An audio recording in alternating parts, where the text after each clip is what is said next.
A gente está aqui na área de exposição do Space Adventure. São mais de 200 itens de missões, como a Gemini e as missões Apollo. Desde itens dos próprios que eram usados pelos astronautas até o próprio traje. Esse é um traje que foi efetivamente utilizado na missão Gemini, por exemplo. A gente tem aqui a luva externa direita do traje espacial da missão Gemini e a roupa que foi utilizada pelo astronauta. Estava conversando com a Paula, que é a representante da área de marketing, ela estava me explicando que a diferença na coloração das roupas não é uma diferença por conta do tempo de uso, mas de tecnologias que foram desenvolvidas. Por exemplo, a roupa da missão Gemini, ela não contava ainda com anti-chamas, por exemplo, e por isso essa tonalidade um pouco mais escura. Quando a gente observa aqui a roupa da missão Apollo, por exemplo, a calça de voo que era usada no interior da aeronave, a gente nota que a roupa é um pouco mais clara. Então, isso já foi um reflexo de uma tecnologia desenvolvida e que já contava com anti-chamas. Quer dizer, na medida em que a tecnologia evoluía, novos instrumentos, novas técnicas eram incorporadas nos instrumentos e nas roupas utilizadas pelos astronautas. Aqui atrás a gente tem mais uma roupa, mais uma indumentária, luvas, a roupa utilizada pelos astronautas da missão Apollo. Incrível, incrível. A gente traz aqui toda a história viva, a história real. Uma coisa assim impressionante.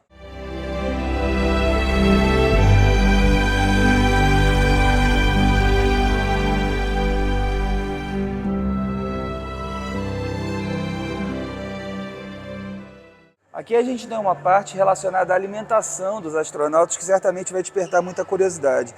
Uma parte relacionada às missões soviéticas também, comidas mais conhecidas como estrogonofe de fígado, requeijão com purê de maçã, outras não tão comuns, por exemplo, como goulash de porco, requeijão com groselha negra, claro, devidamente acondicionadas para poder resistir às condições do espaço, né?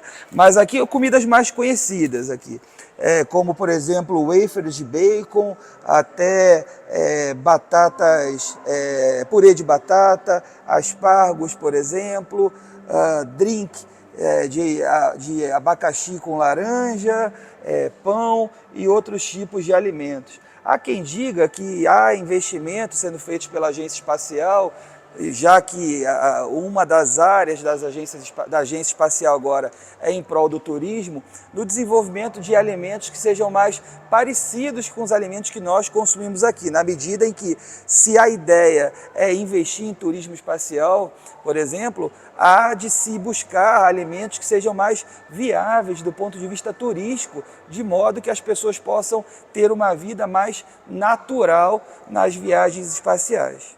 Temos aqui também macarrão com queijo, por exemplo, salada de batata, até alimentos bem conhecidos, por exemplo, como creme cracker, como biscoito creme cracker também, bem interessante. Uma alimentação saudável e acomodada de uma forma bem diferenciada. Aqui a gente tem alguns itens bastante curiosos, né? É claro que, como em todo lugar, não seria diferente no espaço, nós precisamos fazer nossas necessidades, né? Então aqui a gente tem alguns itens bem curiosos. Você deve estar se perguntando o que acontece com fezes, urina no espaço. Será que são deixados no espaço? Não. Esses itens eles são coletados, né? Aqui você tem formas que eram usadas para coletar esses itens. É claro que isso, de certa forma, vem evoluindo ao longo do tempo.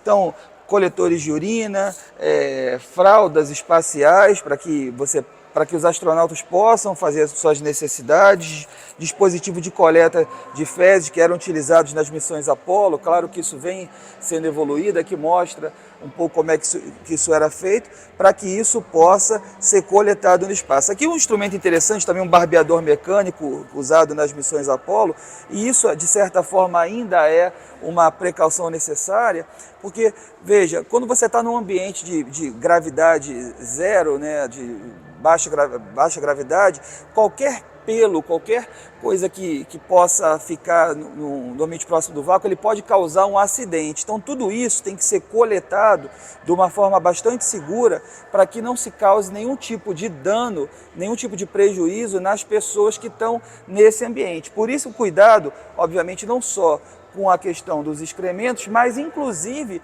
com pelos, por exemplo. Então barbeador mecânico, todo esse tipo de material, escova de dente também, todo esse tipo de material tem que ser preparado para que ocorra a viagem espacial. Vamos continuar assistindo? Vamos lá?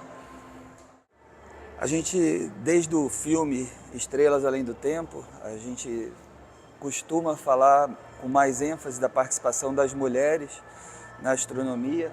E aqui a gente tem um painel bem importante sobre a participação dessas mulheres. Katherine Johnson, falando sobre a questão da computação na Aeroeste. A gente tem aqui a Dorothy Vaughan, Mary Jackson, Catherine Pedrill. Ali ao final a gente tem Pierre Young, Margaret Hamilton, Kitty O'Brien Joner. E eu não posso deixar de registrar aqui e mandar um abraço também para a Nicolinha, que é a nossa mais jovem menina ainda, mas astronauta também de Alagoas, e que para nós é um motivo de muito orgulho, não só para o nosso estado, mas para toda a região, que é uma grande representante nesse cenário em que a gente está prestes a nos deparar com a missão Artemis, da qual a gente vai falar um pouco mais daqui a pouco.